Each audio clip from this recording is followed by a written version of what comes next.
તું કોની દીકરી દીધું? દાદાની. તો આ છે ને એના પપ્પાની નહીં, મારી દીકરી છે. હેલો યુટ્યુબ ફેમિલી, કેમ છો બધા? Good morning, Har Har Mahadev. તો સ્વાગત છે ફરીવાર એક નવા બ્લોગની અંદર. તો છે ને આજે જવાનું હતું આપણે આમ તો દ્વારકા, પણ કેન્સલ થઈ ગયો પ્રોગ્રામ. અને ત્યાંથી જવાનું છે આપણે બનાસકાંઠામાં. એટલે છે ને કે કઈ જગ્યાએ જવાનું તમને પછી લાસ્ટમાં ખબર પડી જ જાય. તો છે ને બ્લોગને પૂરો જોજો. ચેનલ પર જવાનું નવા હોય તો ચેનલને સબસ્ક્રાઈબ કરી લેજો. અને બને રહેજો આપણા આખા વિડીયોની અંદર ફૂલ મોજ આવશે. કારણ કે છે ને 2 જણને જવાનું છે. આમ તો બધાને જવાનું હતું પણ સોનલ, ચિરાગ, ઉદય છે ને એના મામાના ઘરે ગયા થઈ, એના મામાના ઘરે ગયા છે. એટલે આપણે એકલા વધ્યા ભાઈ. એટલે છે ને મજા નથી આવતી, કારણ કે આખો દિવસ કીર કચ કરતું હોય ને, આમ મજા આવે યાર. પણ અત્યારે વસ્તુ પૂરતું તો મળતી નથી, એટલે કહેવાય ને બહુ યાદ આવે. તો ચાલો જઈએ હવે, કારણ કે ભાઈબંધ આવે છે ગાડી લઈને અને આપણે જવાનું છે. તો બને રહેજો પૂરા બ્લોગની અંદર. એટલે મિત્રો ગાડી આવી ગઈ છે. આ નહીં પેલી પડી, આ તો હોય જ છે પણ પેલી ગાડી જવાનું છે આજે. તો ચાલુ જઈએ.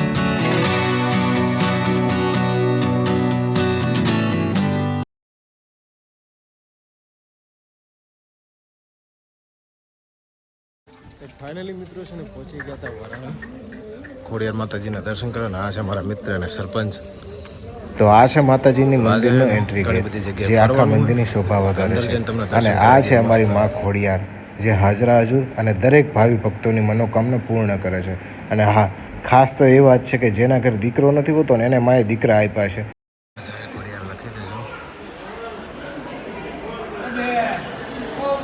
ભવ્ય જોરદાર મંદિર છે. અને અહીંયા છે ને મેળો હોય છે કે અમારી સાઈડ છે ને ઉત્તર ગુજરાતમાં જેના ઘરે પણ દીકરાનો જન્મ થાય પહેલો, ત્યારે છે ને માતાજીની ઘાણી કરવામાં આવે છે. તો છે ને આ મંદિરનો એક અલગ જ સ્ટોરી છે, જે હમણાં તમને કહીએ. અને યુટ્યુબ ઉપર પણ ઘણા બધા વિડીયો છે. આ બધા ફોટા છે ને એ બધાની માતાજીએ મનોકામના પૂર્ણ કરેલી છે. આ બધા લોકો અહીંયા ફોટા મૂકી ગયા છે. એટલે મિત્રો છે ને દર્શન કરી અને હવે જઈ રહ્યા છીએ અમે આગળ બીજી જગ્યાએ. ક્યાં જઈએ ને હજી નક્કી થતું નહીં, કારણ કે અમે પહોંચીએ ને પછી ખબર પડે ક્યાં જઈએ. તો છે ને જોડાયેલા રહેજો.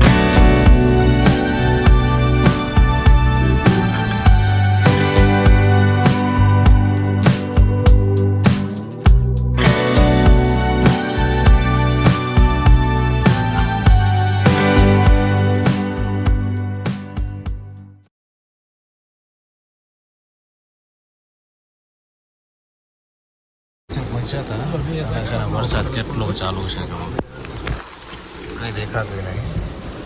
વચ્ચે ઉભા રહી ગયા છે. જોરદાર વરસાદ પડી ગયો છે. અત્યારે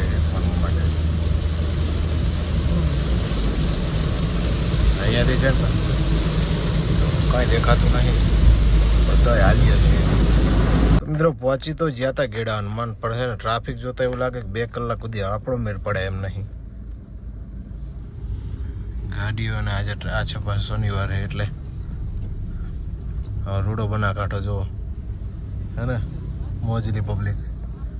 તો ફાઇનલી મિત્રો છે ને પહોંચી ગયા હતા. હવે જઈએ દર્શન કરવા. તમને બધાને ત્યાં જઈને દર્શન કરાવી દઈએ. તો જોડાઈ લેજો મિત્રો. છે ને જો તમને દેખાડી દઈએ ઉપરથી ઢગલો કેવડો મોટો છે.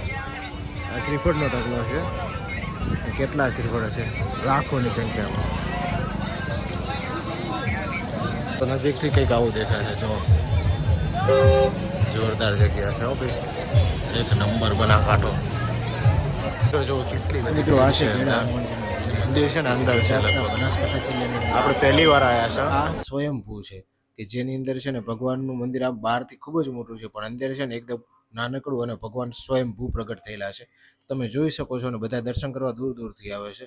અને આ છે શ્રીફળનો ઢગલો, જે લાખો શ્રીફળો છે ત્યાં ભગવાનને ચડવામાં આવે છે. નથી વધેરા હતા કે નથી ઘરે લઈ જવાતું. તો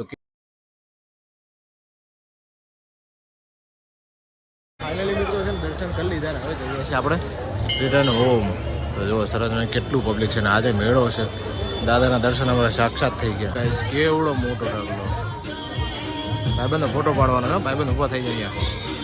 તો મિત્રો છે ને એક મસ્ત લાઈન ઇકોની બહાર લખેલી છે, તમને બતાવી દઈએ. કારણ કે ઇકો વાળાની મોજ અલગ જ હોય. કંઈક વંચાય છે ને, હવે વાંચી લો. થરાદ પહોંચ્યા હતા કારણ કે અમારી બાજુના ગામના છે ને લોકો જઈ રહ્યા છે રણુજા હાલતા તો એ બધાને આઈસ્ક્રીમ ખવડાવવાનો છે મિત્ર અને જોઈ લો આજે રીલ્સમાં આજકાલ બહુ બધું આઈસ્ક્રીમ ને પાણીની બોટલ ને બધું લઈ લીધું છે અને આપણે છે ને આજકાલ ટ્રેનિંગમાં એક રીલ હાલતી હોય છે આ જે હાઈવેની છે તો એ હાઈવે પર આપણે જવાનું છે કેવો જોરદાર હાઈવે છે એ જોઈએ થરાદ તો આ છે જે ટ્રેન્ડિંગમાં હાલતો હમણાં રોડ થી છે ને 180 કિલોમીટર જેવું થાય અને આ લોકો છે ને ત્યાંથી હેડીને આવ્યા છે અને રણુજા જાય છે હજી 400-450 કિલોમીટર હાલવાનું છે તો ખરેખર કહેવાય ને ધન્ય છે કે આમ આટલી બધી ભક્તિ ને એમ કહેવાય પગપાળા ચાલીને જવાનું તો આ લોકો જે તમને દેખાય ને કાચની અંદર પાછળથી તમે બતાવી દઈએ આખી ટીમ છે ને રણુજા જઈ રહી છે ગાઈસ તો જ નહીં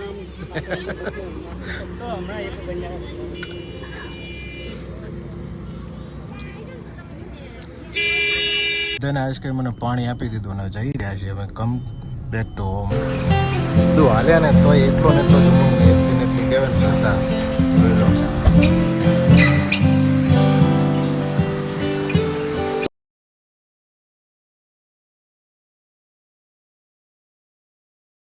તો ફાઇનલી મિત્રો છે ને ઘરે આવી ગયા હતા ને મોડું થઈ ગયું તો જમી અને સરસ મજાનું અને બેસી ગયા છીએ અત્યારે મારી લાડકીને લઈને બેસી ગયો તું કોની દીકરી દીધું દાદાની તો આ છે ને એના પપ્પાની નહીં મારી દીકરી છે તો અત્યારે છે ને ચોપડી લઈને બેઠી છે વાંચવા તો કારણ કે આખા દીનો જોઈ નતો એટલે હશે ને એના પપ્પા જોડે તો નહીં જ જવાની તો કેવો લાગ્યો આજનો બ્લોગ કમેન્ટમાં જણાવજો ચેનલ પર ના હોય તો ચેનલને સબસ્ક્રાઈબ કરી લેજો મારા કાલે જાઓ દીદી ટાટા કહી દે ટાટા કહેજો ચિરિત કહેવાનું હા ચિરાગનો ટોકો પાડ એકવાર ભયાન ટોકો પાડે તો જુઓ ગાઈસ છે ને બાકી પડકારો તો ચાલો મળીશું એક નવો બ્લોગ સાથે ત્યાં સુધી બધાને ટાટા ગુડ નાઇટ